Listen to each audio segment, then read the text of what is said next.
Ötən gün vətəndaşların bank kartından 25 min manata yaxın kiber üsulla oğurluq edilib. Kartın üzərindəki kod, SMS vasitəsilə göndərilən kod, digər login və şifrələr kartın PIN kodu məxfi məlumatlardır. Təbii ki, bunu hər kəs bilir və bu məlumatları naməlum şəxslərə verdiyiniz halda hesabınızda olan pullar yaxud da pul yoxdursa əgər kredit formasında sizə zərər vuracaq. Daxili İşlər Nazirliyi bir daha vətəndaşlara çağırış edib və bildirib ki, zənglərdən gələn cəlbedici qazanc, sığorta, bank hesabının möhkəmləndirilməsi, mədaxil üzrə ödənişlərlə əlaqəli təkliflərə diqqətlə yanaşmaq tövsiyə edilir.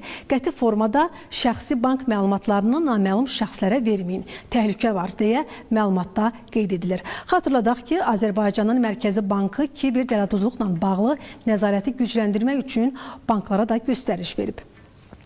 Qeyd edək ki, bundan əvvəl vətəndaşların 40 min manatı, daha sonra 87 min manatından çox pulu bank kartından oğurlanıb. Rəqəmsal təhlükəsizliyə qarşı yeni sığorta xidməti təklif olunur. Hansı formada insanlar özlərini sığortadan qorumalıdır? Hansı formada onlar öz pullarını sığortalamalıdırlar? Kartlarda təbii ki, bax, bütün bu sualları biz ünvanlayacağıq IT mütəxəssisinə. İndi bizimlə birbaşa IT mütəxəssisi canlı efirdədir. Eyvaz Kərimovla. Salam Eyvaz müəllim, eşidirsinizmi bizi? Salam, eşidirəm sizi. Eyvaz müəllim, ümumiyyətlə bu təhlükəsizliklə bağlı bu istiqamətdə hansı tədbirlər görülməlidir? Çünki bu məsələ demək olar ki, artıq son vaxtlar intensivləşibdir. Ümumiyyətlə, insanlar bu kiber hücumların növlərindən aşikar olmalıdır. Bu növlər iki yerə bölünür. Phishing və vishing hücumlar.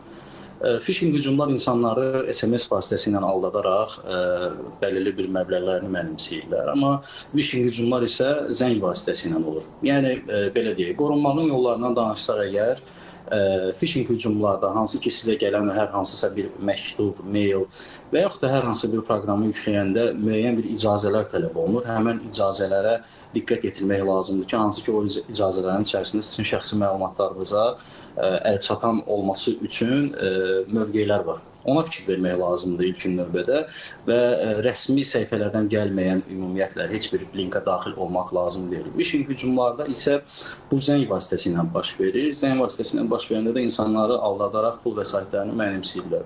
Hətta son zamanlarda daha çox aktual olan phishing hücumlardan biri də qohumlarımızın, yaxınlarımızın zəngləri vasitəsilə baş verir. Misal, telefonda görürsünüz ki, öz yaxınınız yığır və sizdən pul vəsaitini tələb edir. Bu kimi şeylərdən qorunmağın texniki üsulların hər hansısa bir ümumiyyətlə növü yoxdur. Sadəcə insanlar öz ətraflarında yaxınları ilə müəyyən bir şifrə təyin edə bilərlər. Hansı ki, o şifrəni söylədikdən sonra qarşısındakı insanın həqiqətində o insan olduğuna inana bilsin.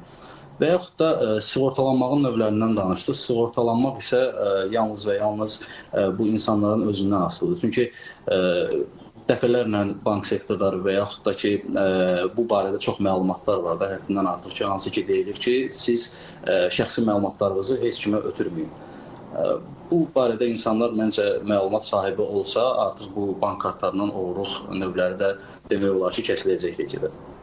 Ümumiyyətlə, burada bankların üzərinə hansı öhdəlik düşür? Məsələn, banklar nə etməlidir? Çünki onlar da vətəndaşlara xidmət edir, onlar da belə də etimadı, inamı doğrultmaq üçün hər hansı bir addımlar atmalıdırlar yəqin ki.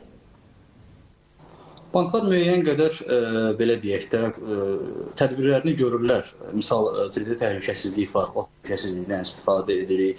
Hər hansısa, misal, pul vəsaitini çıxartmaq lazım olanda, əgər mobil smartfonu dəyişirsə, avtomatik bloklayırlar. Bir çox, belə deyək, konkret olaraq bu yönümdə addımlar atılıb məncə.